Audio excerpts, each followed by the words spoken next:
उनके लिए प्रार्थना करेंगे। सब आंखें बंद कीजिए, मैं भी प्रार्थना करूंगा। महान परमेश्वर, दयालु पिता, अद्भुत सामर्थ्य से भरा पराक्रम परमेश्वर, तू जिंदा हुआ है प्रभु। धन्यवाद पिता, तूने हमारे पाप के लिए दुख उठाया, तूने हमारे लिए कोरे खाए और तेरी कोरे खाने से हम लोग चंगा कर चुका है प्रभु। धन्यवाद करते हैं प्रभु यीशु मसीह, तू हमारे लिए मरा, इतना ही नहीं तू हमारे लिए फिर जिंदा हुआ है। ओ महान प्रभु, धन्यवाद करते हैं। आज जो हम तेरे वन में प्रभु, ये हमारा भाई बहन प्रभु तेरी स्तुति अर्चना करने आए प्रभु। पवित्र आत्मा इस सभी को आशीष दीजिए और समस्त बुद्धि दीजिए।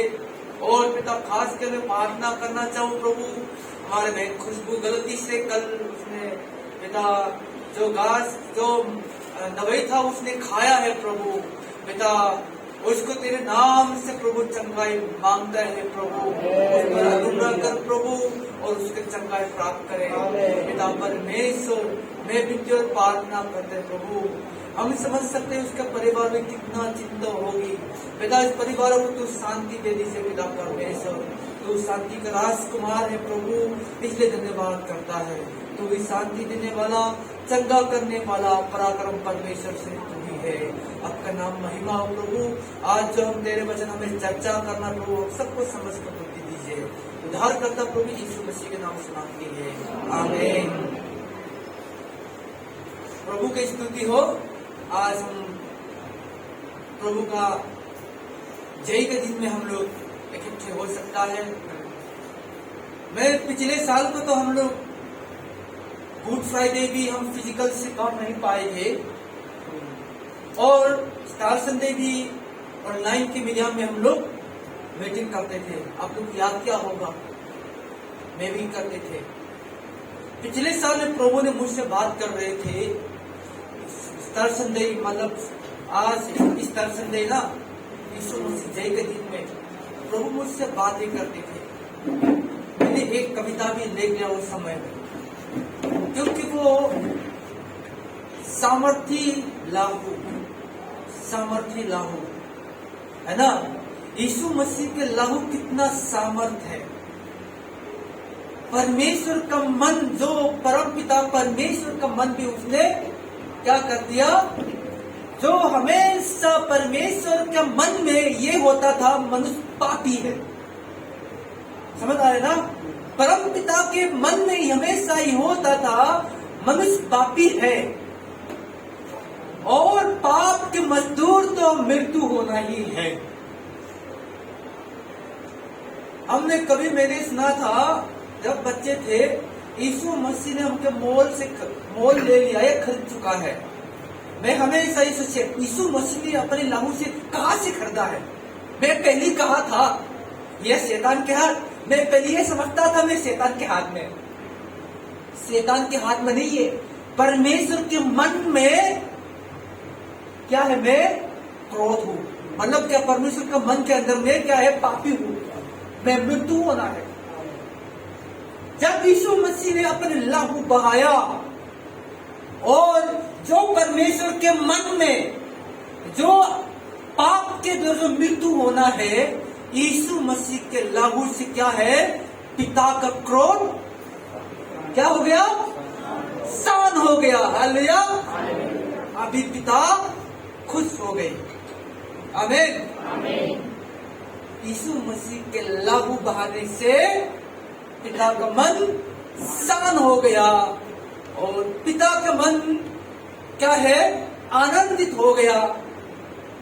और जो मेरे ऊपर जो पाप के द्वारा मृत्यु होना था उसको जीवन में बदल दिया।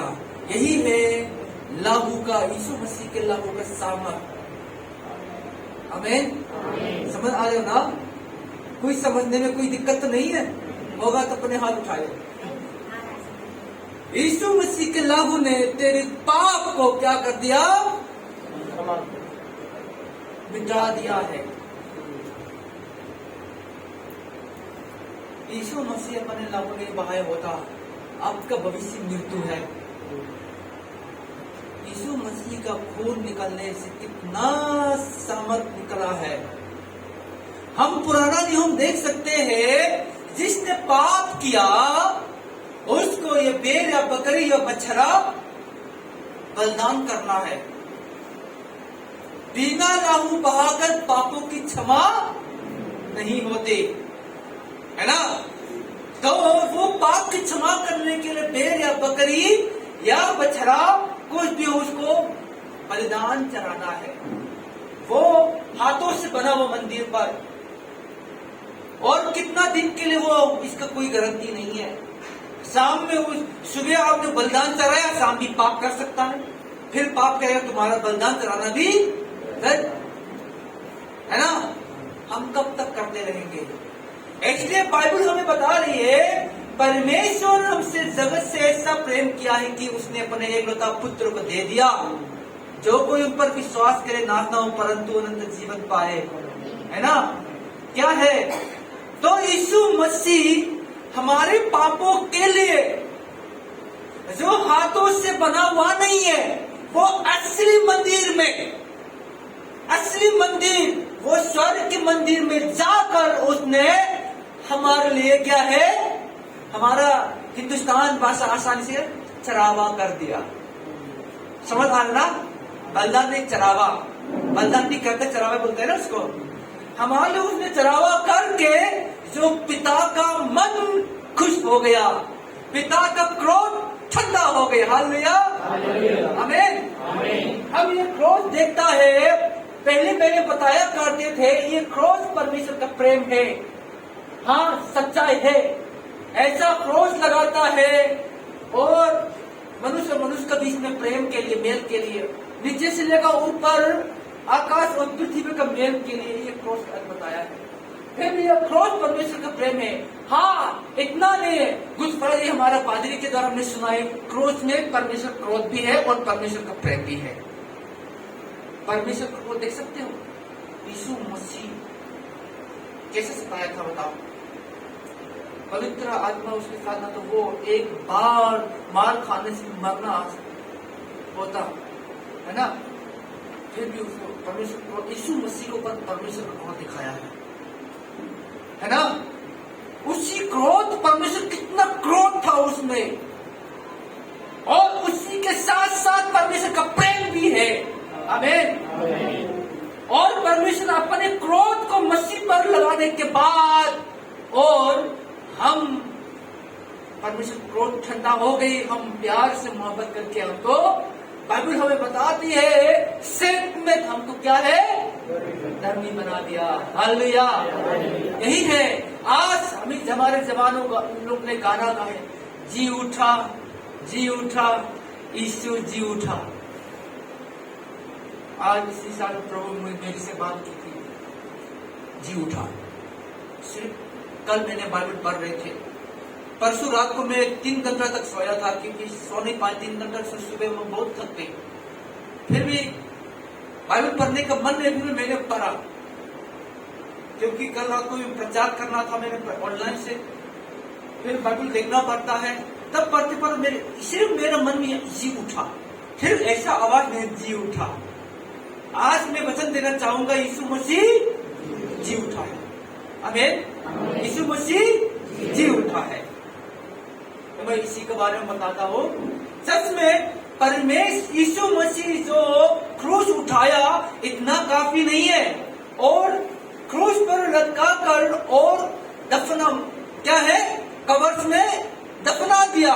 कहानी खत्म नहीं हुआ। कोई हमारे मनुष्य तो कोई इंसान होता तो क्या मर, वो जब जिंदा था, मतलब भूतकाल के बारे में कहानी बताते थे। समझ आ रहे ना? वो जिंदा था, ऐसा काम करते थे, हमारा खेती को पानी दे दिया, है ना, अलग अलग कहानी बनाए करते थे। सही बात ना? जब हमारा प्रधान जब जिंदा था, हमारा गांव को चमकाते थे, वो मर गया, हमारा गांव की देखो बुरा हाल हो गई, ऐसा कहानी बनाया करते थे। जब यीशु मसीह जब मरा, उसकी कहानी खत्म नहीं हुआ। हमें अभी क्या है, अभी फाइनल शुरू होना है। फिर आज के दिन जिंदा हो गया। हालेलुया, हालेलुया, फिर जिंदा हो गया। अभी भी यीशु मसीह क्या है, जीविता ना, जीविता परमेश्वर अभी भी जिंदा है, अभी भी काम दे सकते हैं। वही सुनते हैं, अभी प्रभु आपको जिंदा है, आपको प्रकट करता है, बातें करता है। आमीन। सपना में कभी भी देखता होगा, मैंने भी बहुत बार देखा इस सपना में भी। सपना की बात करना नहीं है ना, हम महसूस करता है। किसने पंखा का हवा महसूस करता है? हाथ उठाए। किसने पंखा का हवा महसूस करता है? देख सकते हो? कहां से आया पंखा का हवा? देखो, है ना। परमेश्वर को देखा नहीं है, फिर भी आप महसूस करते हो। परमेश्वर का उपस्थित का हम महसूस करते हैं, इसलिए हम शांति मिलती है। आमीन। अपने परिवार में शांति होती है, क्योंकि अब परमेश्वर उपस्थित है। समझ आ रहे ना? बीमारी भी होता है जब अचानक गलती से कुछ गलत काम भी करे, क्योंकि हम जानता है मैं मसीह में हूँ, मसीह मुझ में है, इसलिए हमारा आशा खत्म नहीं होता। प्रार्थना करके आशा भी उत्पन्न करता है। इसका मतलब क्या है? मेरा प्रभु जिंदा खुदा है। हालेलुया। इसलिए हम अभी भी महसूस कर सकता है परमेश्वर जिंदा है। जिंदा ना होता, हम जो आज वचन हम हर संडे में आकर तुम्हारे घर में प्रार्थना करते हैं, मुर्दों में से मूर्ति से हम बातें नहीं करता। वो जिंदा है, हमारे घर में रहता है, मेरे साथ रहता है, अभी मेरे संग में है। समझ आ रहे ना? इसलिए यीशु मसीह क्या है? मुर्दों में से जय होकर जी उठा है। रोमियो अध्याय 16 का हम पढ़ेंगे। सॉरी, रोमियो मैंने कहा, गलती मैंने क्या, सॉरी, मरकुस अध्याय 16 का 1 से लेकर 8 तक। और ये कोई जवान गलती, अध्याय 16 1 से लेकर 8 तक।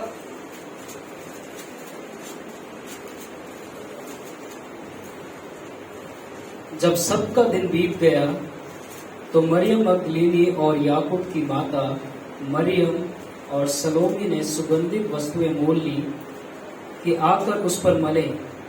सप्ताह के पहले दिन बड़े भोर जब सूरज निकला ही था, वे कब्र पर आईं और आपस में कहती थी, हमारे लिए कब्र के द्वार पर से पत्थर कौन लुढ़काएगा।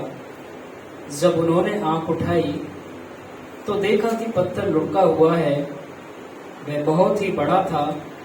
कब्र के भीतर जाकर उन्होंने एक जवान को श्वेत वस्त्र पहने हुए दाहिनी ओर बैठे देखा और बहुत चकित हुई। उसने उनसे कहा, चकित मत हो, तुम यीशु नासरी को जो क्रूस पर चढ़ाया गया था ढूंढती हो।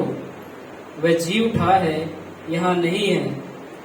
देखो, यही वह स्थान है जहाँ उन्होंने उसे रखा था।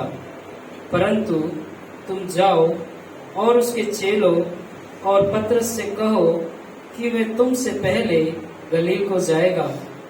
जैसा उसने तुमसे कहा था, तुम वहीं उसे देखोगे। और वे निकलकर कब्र से भाग गईं, क्योंकि कपकपी और घबराहट उन पर छा गई थी, और उन्होंने किसी से कुछ न कहा, क्योंकि डरती थी। प्रभु अपना वचन हम सबके राशि दे।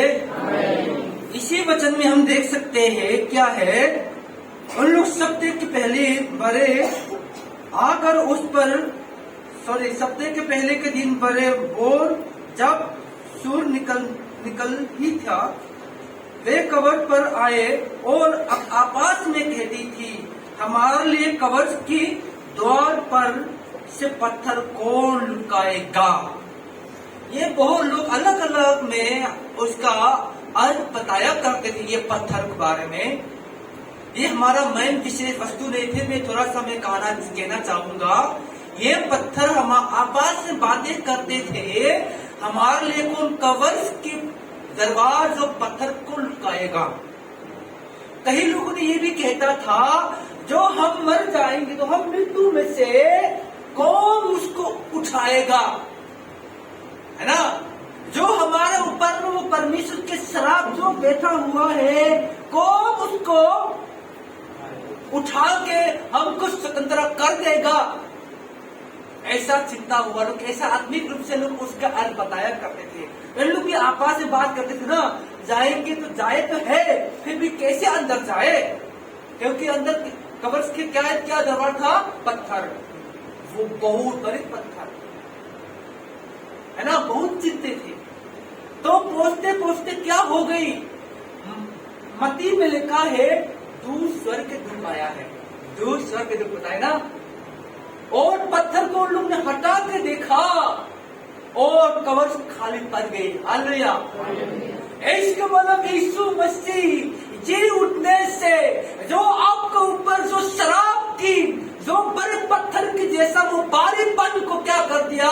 यीशु मसीह जी उठने से उसको हटा दिया गया। आमीन। इसलिए गलती अध्याय 5 और 1 वचन में हम देख सकते हैं, स्वतंत्रता के लिए मसीह ने हमें स्वतंत्र कर दिया है। इसलिए मेरे भाई और पाप की जो फिर ना जूतो, लिखा है ना ऐसा।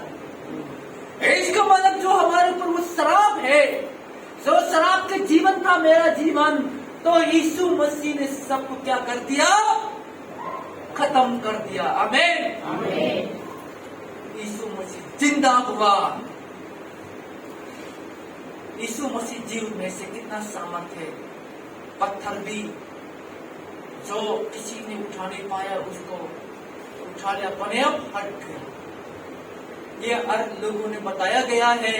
जो आपको ऊपर पत्थर जैसा भारीपन है, जो बोझ बोलते हैं ना उसका, जो भारीपन, जो नाना प्रकार की समस्या प्रॉब्लम को यीशु मसीह ने सबको हटा दिया।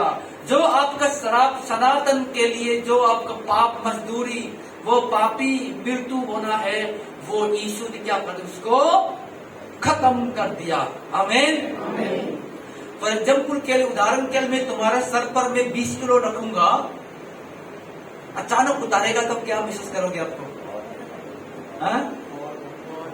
देखो लगता है मैं उड़ रहा है ना। हम लोग कभी जिम में जाते हो? जिम में है क्या जाते हो?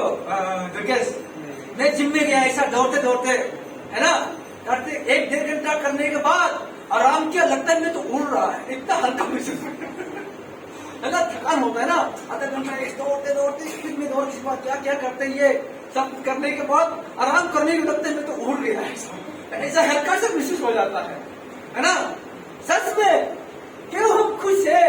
क्योंकि यीशु मसीह ने हमको क्या कर दिया? मेरा जो हमारे ऊपर शराब को क्या है, जो मृत्यु होना था, जो मेरे धन की आज्ञा था, यीशु ने क्या कर दिया? सबको मिटा दिया है। आमीन। इसलिए यीशु मसीह कहानी खत्म नहीं हुआ, मरने से अभी जी उठा है, अभी भी उसे कहानी शुरू है। क्योंकि यीशु ने क्या, मैं अल्फा और ओमेगा और शुरू और अंत हूँ। यीशु मसीह भी अभी उसकी कहानी खत्म नहीं है, ठीक है ना। यीशु मसीह भी जिंदा है, अपने प्रार्थना करते, अपनी प्रार्थना सुनाई होता है। आमीन।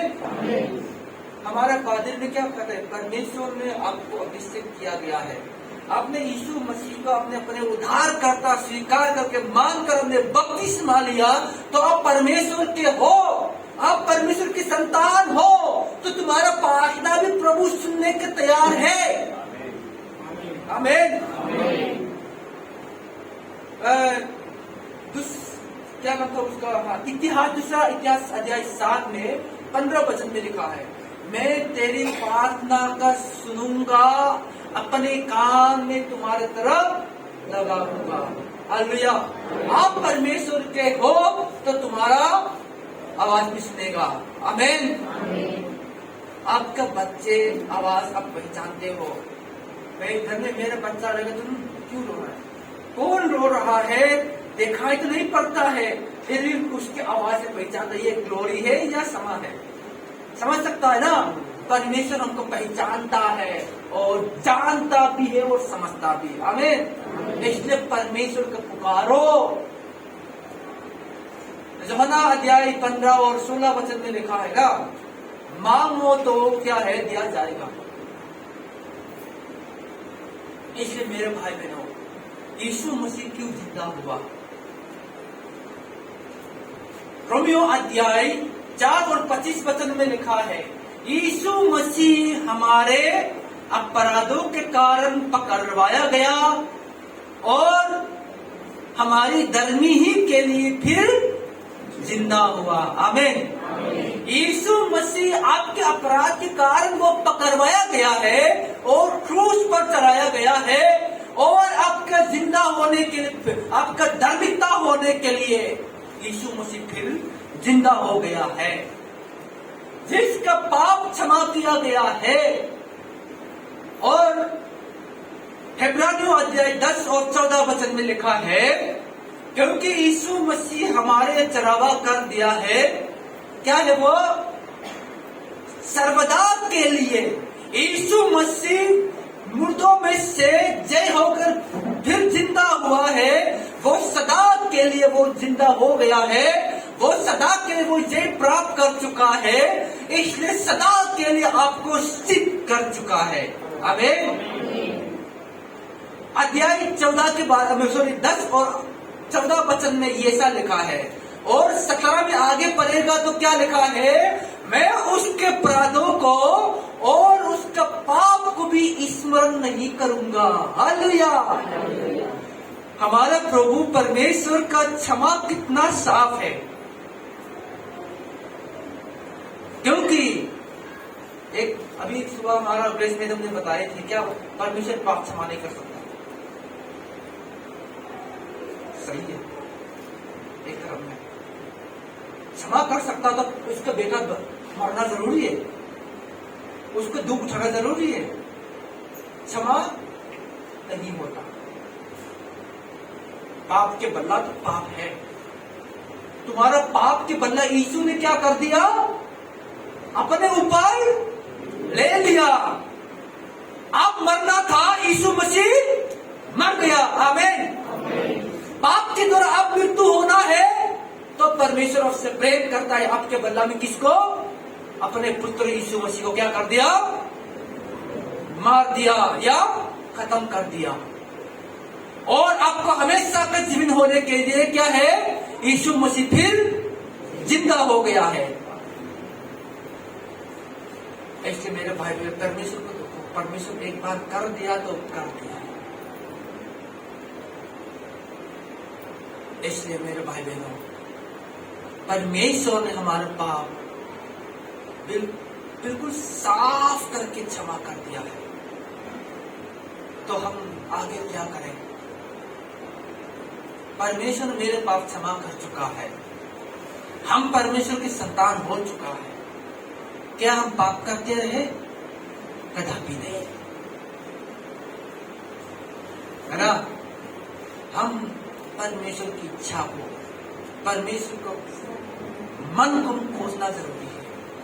आपका मन और परमेश्वर में एक मन होना चाहिए। मेरे भाई बहनों, यीशु ने हमको सत्कर्म कर चुका है।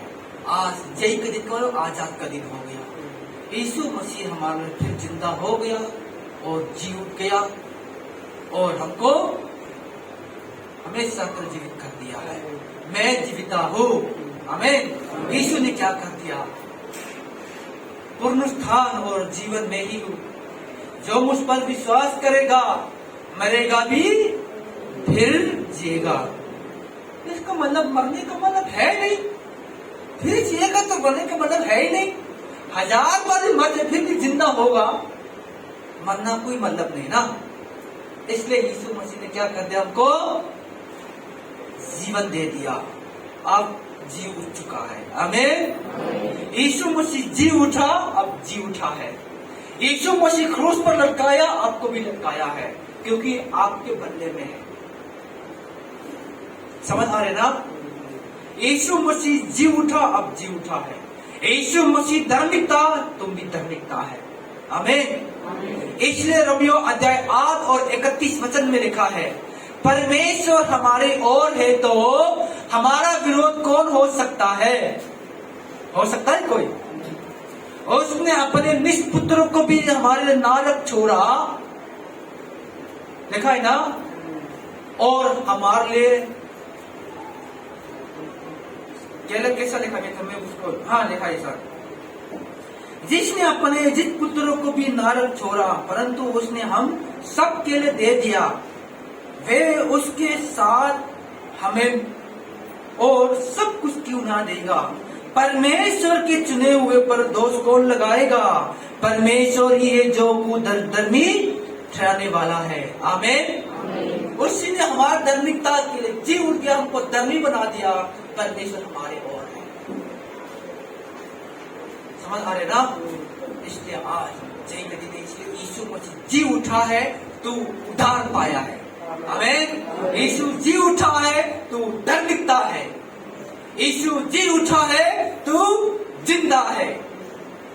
ये कल मेरे बातें, जी उठा काफी उद्धार पाया, जी उठा उद्धार पाया। समझ आ ना? जी उठा, यीशु मसीह जी ने उठा तो आपको उद्धार नहीं होता। जानते हो पुराना नियम में मंदिर में याजक लोग बलिदान चढ़ाने जाते थे, बाहर में जनता लोग रहते थे, अंदर में याजक कमर में बेल बजाकर जब, क्योंकि पुराना पापियों के लिए वो मंदिर के अंदर चला जाता है, उसके जो चढ़ावा को परमेश्वर स्वीकार नहीं करेगा वो याजक सामने तुरंत मर जाता है। तो याजक वापस आएगा तो जनता लोग कितना खुश होता है ना? क्योंकि सच में उसके पाप प्रभु ने क्षमा कर स्वीकार किया है। वैसा ही यीशु मसीह परमेश्वर का मंदिर में जो हाथों से बना हुआ नहीं है, वो असली मंदिर पर जाकर हमारे लिए चढ़ावा करके आज फिर वापस आकर जिंदा कर दिया है। सच में इसका मतलब ये क्या बोलता है उसको, मोहर है। सच से यीशु मसीह हमारे पाप को के क्षमा के लिए जी उठा है। आमीन। इतना ही कहूंगा। परमेश्वर हम सबको आशीष दे। सबको जय मसीह।